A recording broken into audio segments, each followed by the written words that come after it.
I'd like to bring the meeting of the Academic and Student Affairs Committee to order. No, but we're glad to have you.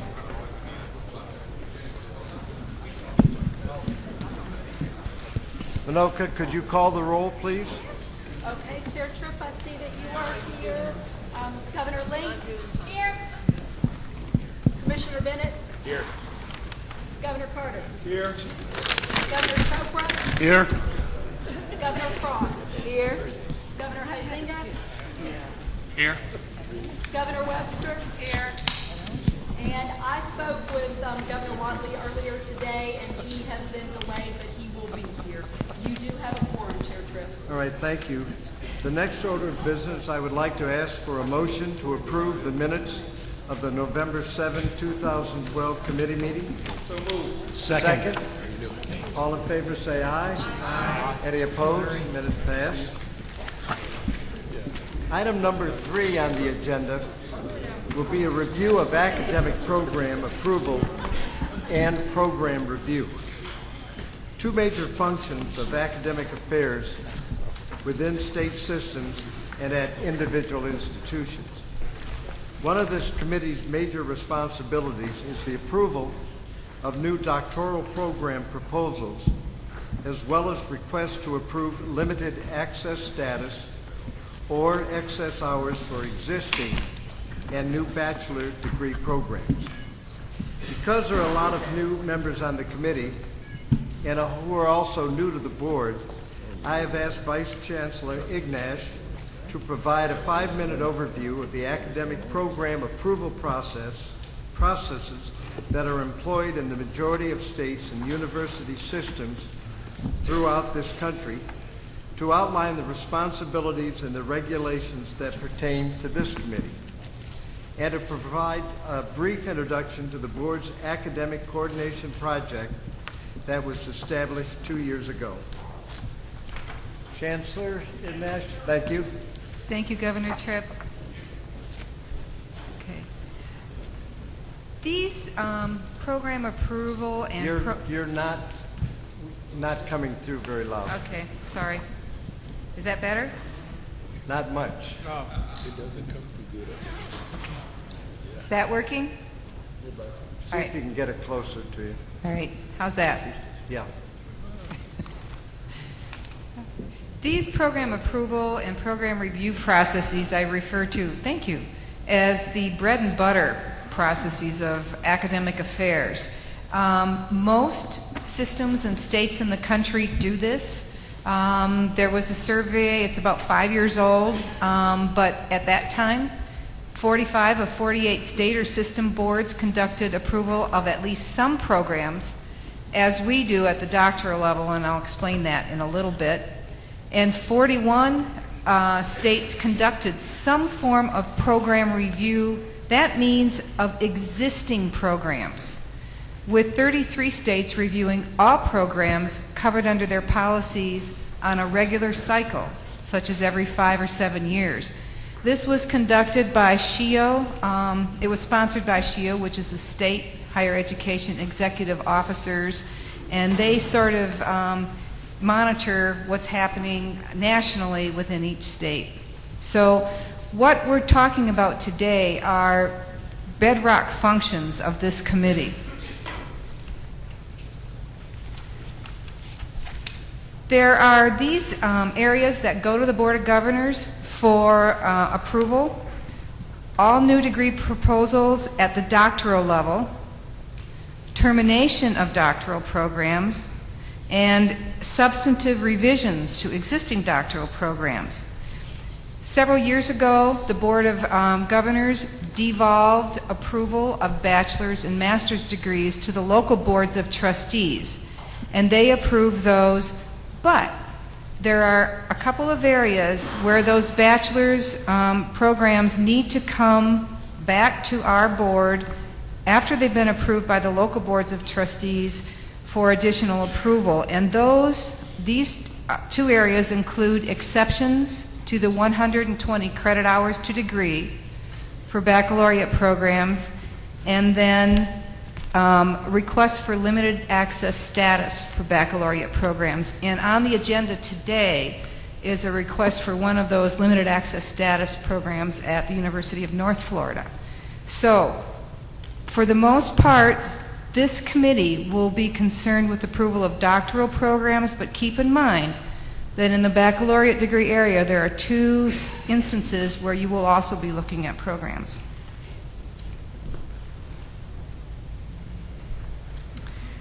Okay. The local boards of trustees, as I said, has the authority to approve bachelor's, master's, and specialist degrees. All items that come to us, the ones I just went over, need to go to the local boards first. And then anything that's a concentration or a certificate or what we might consider a smaller chunk of offering than a degree program would also go to a local board. The board regulations are on our website and should be easily accessible.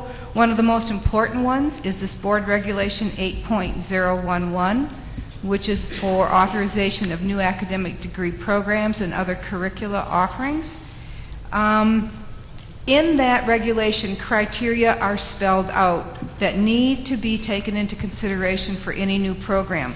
Among the most important of those criteria are need and demand. And that includes both economic/workforce as well as student interest. One of the other areas that is of intense interest is an area of unnecessary duplication. It's an area that the board has had numerous conversations about. And in the conversation later on with Provost Waldrop, I think there may be discussion of necessary versus unnecessary duplication. So please keep that in mind. A couple of the things that we do need to keep in mind is that we as a board need to think about what the system needs. And so when we think about new program approval, where the system needs are has to play into our thinking about new program approval. Institutional readiness is also part of it. That is the institution's ability to offer a quality program.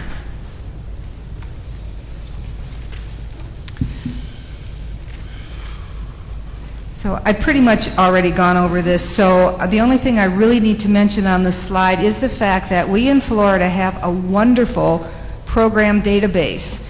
It's on our website as well. It's called the State University System Academic Program Inventory, and it lists all the programs that have been approved. It lists the ones that have been terminated. You can search by SIP, classification of instructional program area. There are multiple ways to search this. It's an incredible boon for compiling data, which hopefully becomes then information to inform policy. Several other regulations that I just want to point out to you quickly is the regulation regarding academic program termination, which lists criteria and authority for that, and the regulations 8.013 and 8.014, which deal with the two areas of baccalaureate overview that the board is concerned with. Jan, would you just talk a little bit about 8.012? Because many times that comes up about the effect on students. Just broaden that a little bit. That when they terminate a program, you know, that we don't see students hanging out there, what we have to go through the process. Right. There are a number of reasons why an institution might want to terminate a program. Their enrollments are no longer sufficient to justify the cost of instruction, or it duplicates other offerings, or it's not aligned with the mission of the college, or no longer meets the needs of the citizens of Florida. But institutions are responsible, and this is also a SACS, that's the Southern Association of Colleges and Schools. SACS rule is that you have to make arrangements to teach out the students that are in the program. So on our website again in 8.012, there are It spelled out how boards of trustees have to adopt policies and procedures for degree program termination and what should be included in that. Thank you.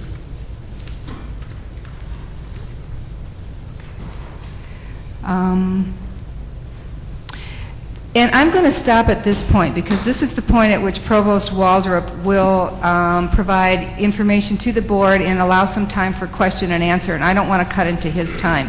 But this regulation refers to the academic program coordination process, which the board instituted a couple years ago, November 2011, and that group has been meeting and working and making progress.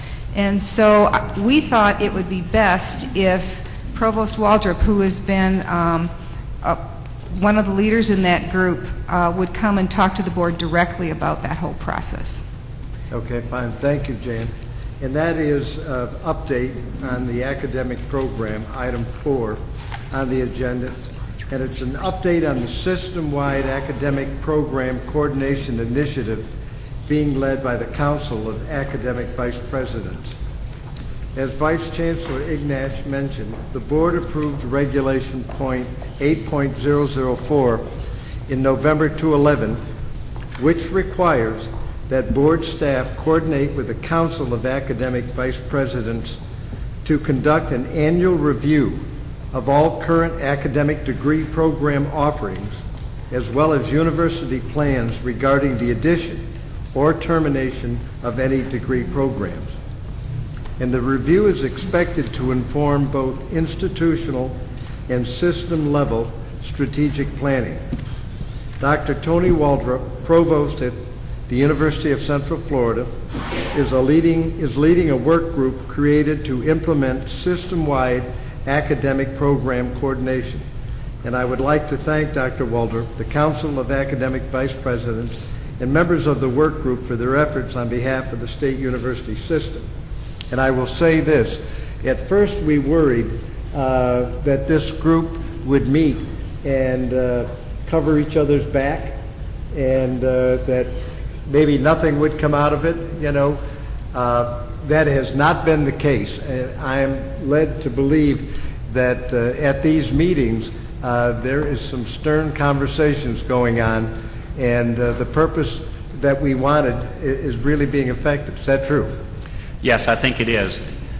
Should I go ahead? Yes, go ahead. In fact, I planned to end with that, but since you've given me the lead-in very nicely, I do chair this group on behalf of the Bring that up to you a little more. Of the CAVP. What I'd like to say is this is the third system-level committee I've been on, each in 3 different states. I've never seen a group that worked as well as this committee. We've learned to trust one another, to criticize, to accept the criticism, and be very professional about it. So thank you very much for allowing me to say that. Jan has already gone over the regulation that covers this, and we certainly use that as a guideline in our process. The things that we've considered are shown on this slide, and some of those certainly have already been mentioned. Duplication of programs at other SUS universities, level of degree production, student demand, workforce and economic development needs. We also ask that there's a statement of the financial resources to create any new program, as well as potential collaborations between universities. The CAVP did appoint a member from each university to be on this committee. I am chairing it. I was also joined by Mark Workman as the co-chair of the committee. We've had, I think, 4 meetings so far, with another one coming up week after next. And what we did the first meeting was really developed a process by which we would review proposed new degree programs, was our starting point. And that program was to look at all programs, not just the doctoral programs that come to the Board of Governors, but also undergraduates and masters. As I'm sure you all know, each university has its own process for looking at those programs prior to it coming forward to either to the Board of Trustees and the Board of Governors.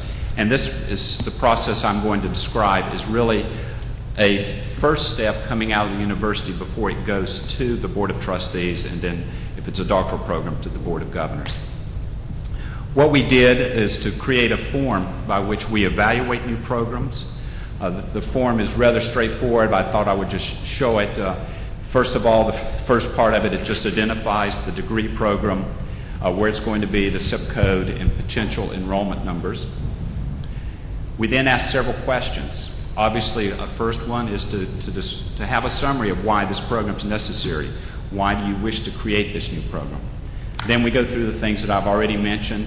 The demand for the proposed program is shown in question 2. That is the student demand. Workforce demands is question 3. And each of these have additional information that's necessary to answer that question.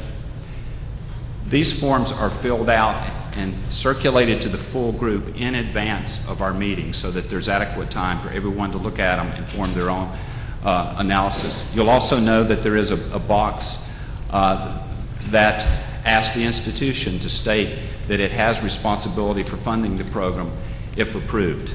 That actually ended up being a joke on me at the first meeting because I forgot to check that and sign my name to it, so I've not made that mistake subsequently.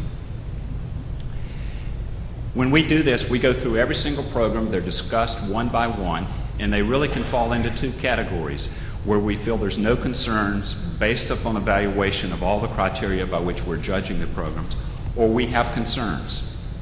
And I'll show you, and those concerns don't say that we don't approve or not, that we approve or not approve the program, but we say these are things that should be addressed when you do the presentation to your Board of Trustees. And obviously, if it's a doctoral degree, that they would be covered when it's brought forward to the Board of Governors.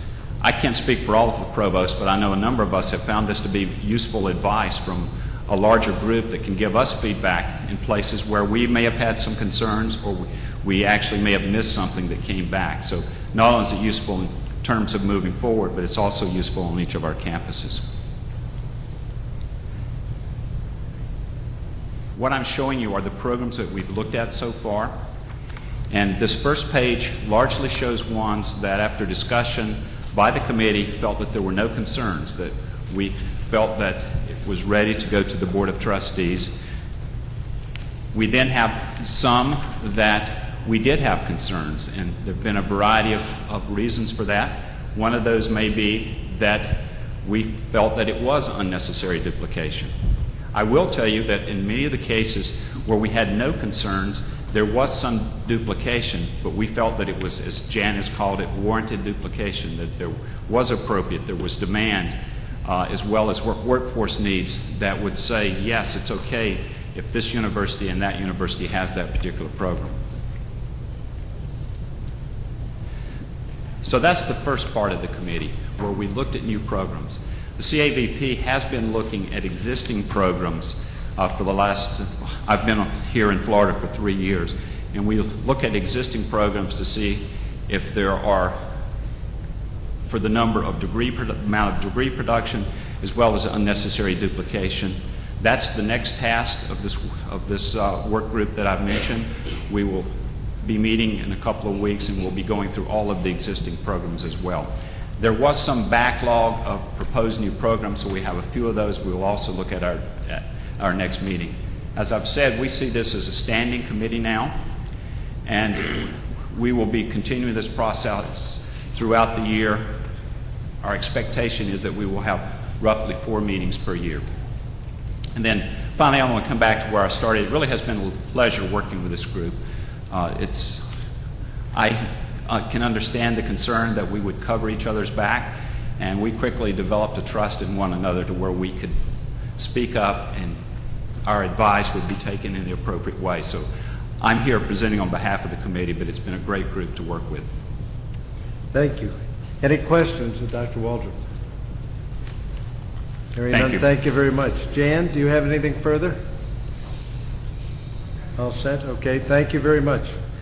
The next item is limited access status for the Bachelor of Social Work, number 5 on the agenda, for a Bachelor of Social Work program. The rationale for limited access status is that the program's accrediting body, the Council for Social Work Education, requires the faculty to student ratio to not exceed 1 to 25.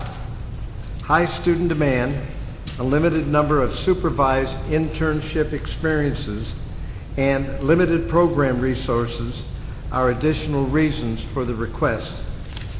The request has been approved by the UNF Board of Trustees and reviewed by board staff.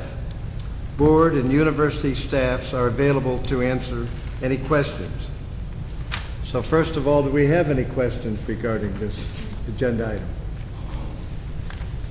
Hearing none, could I have a motion to approve the Bachelor of Social Work CIP Code 44.0701 to be limited access effective fall term 2013?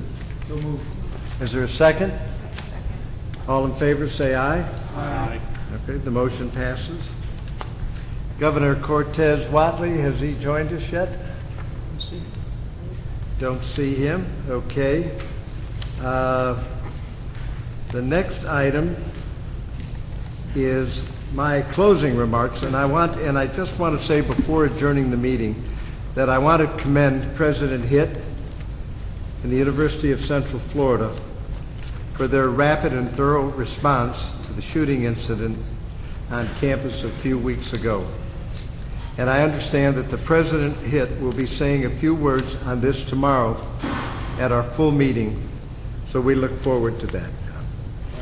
Okay, anything further to come before the meeting? Motion to adjourn? So we stand adjourned. Thank you.